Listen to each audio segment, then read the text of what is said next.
Olá, meus irmãos, a paz do Senhor, bem-vindos ao Daily Devotions, o devocional diário da AD Gravataí, a nossa igreja, a nossa família. Bem-vindos sempre para os comentários, a leitura bíblica. E essa porção de hoje, do 2 Crônicas 8 a 10, ela vai também tratar da transição da liderança de Israel, O cenário do rei Salomão é espetacular, Os feitos, a grandeza, e aqui mostra até muitos detalhes, Depois que ele então construiu o templo, o palácio, fez um palácio para sua esposa, que era filha de Faraó, também, e todos os seus sacrifícios, os holocaustos que ele oferecia, sempre buscando conservar. Agora essa prática era oferecida nos sábados, nas festas de lua nova, sempre no início de cada mês, quando é a lua nova, as 3 festas de peregrinação, a Páscoa, o Pentecostes, que é a colheita, e das cabanas, que é os tabernáculos, Em hebraico, Pesach, Shavuot e Sukkot, as 3 festas de peregrinação. E aqui o rei Irão do Líbano manda os seus marinheiros com navios, e junto com os marinheiros também, os navegadores de Salomão, eles vão a Ofir para buscar ouro. Eles trazem tanto ouro, coisa muito linda, Quando o Salomão ele pega o porto ali no Mar Vermelho, em Elat, e dali ele ruma, 15.750 quilos de ouro. O ouro ele foi um elemento tão forte em Jerusalém, que vai dizer aqui que a prata se tornou um objeto como pedra, Não tinha valor, como hoje ela tem.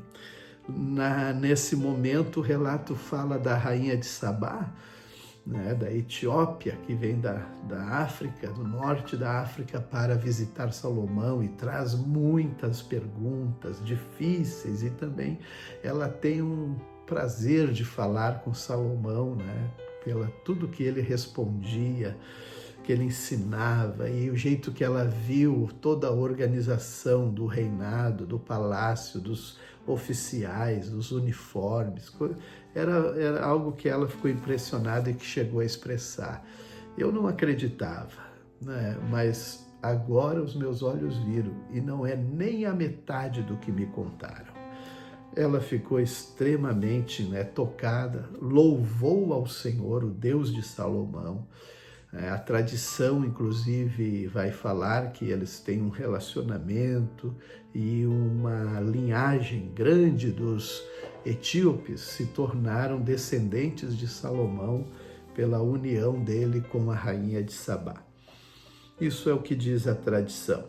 Mas assim, então, ela deixou muitos presentes para o Salomão, 4.200 quilos de ouro, 4 toneladas e 200 quilos de ouro, especiarias que nunca mais houve, especiarias finas como as que a rainha de Sabá ela deu a Salomão. E Salomão, assim, com esses navegadores, trazia de Ofir o ouro, trazia da África também animais, macacos e outros animais, coisa muito linda. Ele fez um trono, que aqui vai descrever, esse trono tinha os degraus, cerca de 5 degraus, e cada um dos degraus tinha uma figura de um leão. Inclusive o encosto do trono era também com a figura de um leão. E é muito especial entender isso aí, o leão da tribo de Judá, e como se tornou uma figura de liderança, Assim ele se tornou o homem mais rico, mais sábio de todos os reis da terra. Mas Vai falar também dos cavalos, dos estábulos, que era coisa extraordinária, né? Ele tinha 4.000 estábulos, imagine, espalhados por Israel. Então é um cenário de muito êxito nesse aspecto. Infelizmente, por outro lado, a narrativa desta leitura vai também contar da transição, né? Desde que Salomão governou 40 anos Israel e agora assume seu filho Roboão. E Roboão, ele tem uma atitude imprudente, né? Uma atitude severa. É claro que Salomão, ele também impôs, né, muitos impostos pesados e agora estava de volta, né, Jeroboão na terra de Israel, pois ele havia sofrido um exílio, né, no Egito, fugindo de Salomão. Agora Salomão morrendo, ele retorna e o povo das tribos do norte chama Jeroboão para liderar um pedido para Roboão, pedindo para que ele aliviasse, né, pois estava muito difícil. E o Roboão foi aos idosos, aos anciãos, pedir conselhos e disseram: se tu conceder aliviar para eles a carga, né, dos impostos, tu vai ter gente leal, povo do teu lado. E ele foi buscar o conselho dos jovens que se criaram com ele. E eles disseram: não, se Salomão era duro, você vai ser muito mais duro. O chicote de Salomão, que era de couro, você vai botar ainda ferro nas pontas. Então aquilo parece que foi o que impressionou Roboão.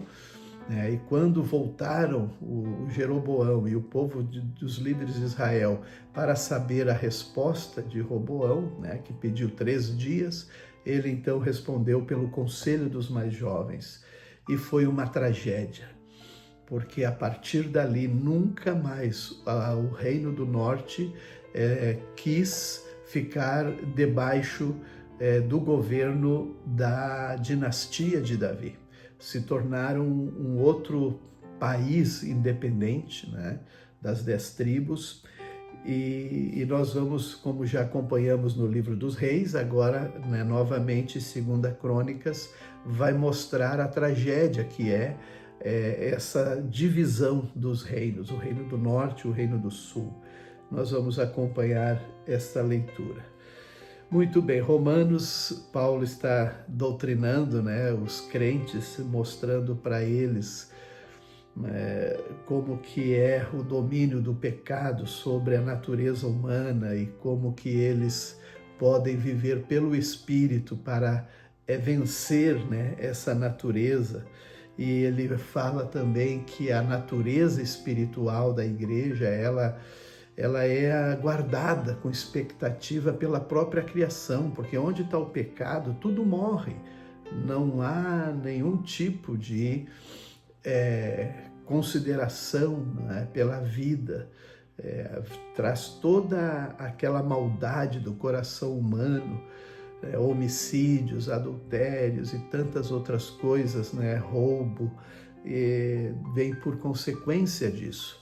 E Paulo está ensinando isso para os irmãos, mas agora nós que vivemos na lei do Espírito fomos adotados, né, por Deus. O nosso Espírito testifica que somos filhos de Deus, o qual ele clama Abba. Abba é a expressão, né, do povo de Israel, dos filhos, quando se refere ao seu pai, na intimidade do lar, da casa. Abba. Isso eu ouvi muito vivendo em Israel, convivendo com os judeus, quando eles se referiam aos seus pais. Abba, Abba, né? Que era aquela relação de uma casa, de um lar. Assim é também a relação nossa com Deus, a intimidade que nós podemos ter com o Senhor. E com isso não só chamá-lo como Abba, mas ter os direitos de adoção, né? Então nós recebemos, quando nós fomos salvos, né, pelo Senhor, de desfrutar não só do sofrimento, mas da glória que também está preparada. Assim, Deus nos abençoe, e eu deixo aqui o Salmo 18, né? E o versículo 25 que vai dizer: aos fiéis te mostra fiel, aos íntegros te mostra integridade, aos puros te mostra puro, mas aos perversos te mostra astuto. Deus abençoe.